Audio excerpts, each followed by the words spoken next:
Assalamualaikum warahmatullahi wabarakatuh. Halo semuanya.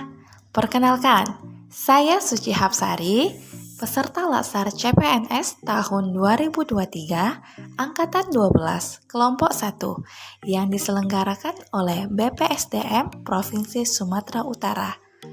Pada kesempatan kali ini, saya akan memberikan podcast singkat tentang core value atau nilai dasar ASN kolaboratif.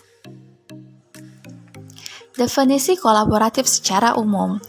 Kolaboratif adalah adanya kerjasama secara intensif dari dua orang atau lembaga atau lebih untuk saling memahami dan menyadari perlunya kerjasama sebagai upaya atau strategi bersama dalam menghadapi sesuatu yang penting. Khususnya kerjasama secara intensif dalam menghadapi dan memecahkan permasalahan bersama.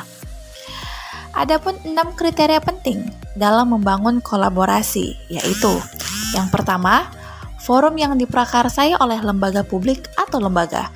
Yang kedua, peserta dalam forum termasuk aktor non-state. Yang ketiga, peserta terlibat langsung dalam pengambilan keputusan dan bukan hanya dikonsultasikan oleh agensi publik. Yang keempat, forum secara resmi diatur dan bertemu secara kolektif. Dan yang kelima, forum ini bertujuan untuk membuat keputusan yang konsensus, bahkan jika konsensus tidak tercapai dalam praktik. Dan yang keenam, fokus kolaborasi adalah kebijakan publik atau manajemen. Selain di kursus tentang definisi kolaborasi, terdapat istilah lainnya yang juga perlu dijelaskan, yaitu corporate governance atau kolaborasi pemerintahan. Menurut Irawan tahun 2017, collaborative governance sebagai sebuah proses yang melibatkan norma bersama dan interaksi saling menguntungkan antar aktor governance.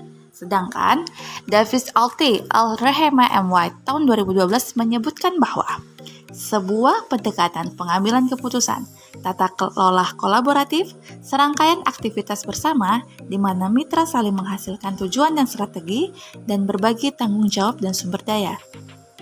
Sedangkan Ansel dan Gesh A tahun 2007 menyebutkan bahwa collaborative governance mencakup kemitraan institusi pemerintah untuk pelayanan publik. Adapun 3 tahapan yang dapat dilakukan dalam melakukan asesmen terhadap tata kelola kolaborasi menurut Ratner tahun 2012, yaitu yang pertama, mengidentifikasi permasalahan dan peluang, yang kedua, merencanakan aksi kolaborasi, dan yang ketiga, mendiskusikan strategi untuk mempengaruhi. Panduan perilaku kolaboratif.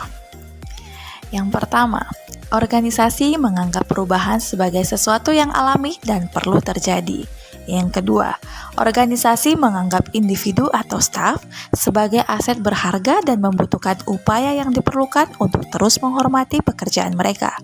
Yang ketiga, organisasi memberikan perhatian yang adil bagi staf yang mau mencoba dan mengambil risiko yang wajar dalam menyelesaikan tugas mereka, bahkan ketika terjadi kesalahan. Yang keempat, pendapat yang berbeda didorong dan didukung dalam organisasi atau universitas. Setiap kontribusi dan pendapat sangat dihargai. Yang kelima, masalah dalam organisasi dibahas transparan untuk menghindari konflik.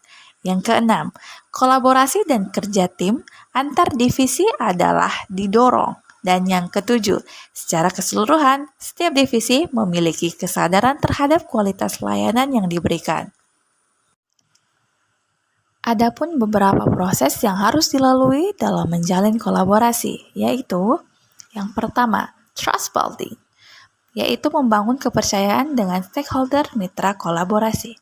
Yang kedua, face-to-face dialogue, melakukan negosiasi dan baik serta bersungguh-sungguh. Yang ketiga, komitmen terhadap proses, yaitu pengakuan saling ketergantungan, sharing ownership dalam proses, serta keterbukaan terkait keuntungan bersama. Yang keempat, pemahaman bersama. Hal ini berkaitan dengan kejelasan misi, definisi bersama terkait permasalahan, serta mengidentifikasi nilai bersama. Dan yang kelima, menetapkan outcome antara.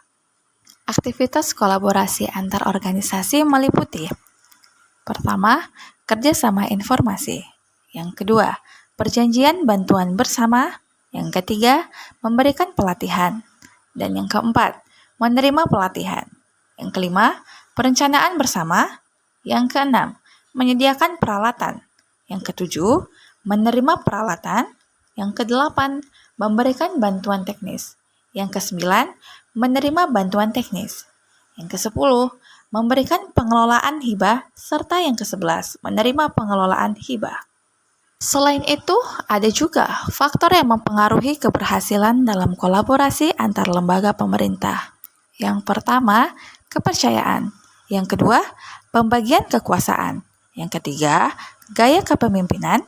Dan yang keempat, strategi manajemen. Serta yang kelima, formalisasi pada pencapaian kolaborasi yang efisien, efektif antara entitas publik.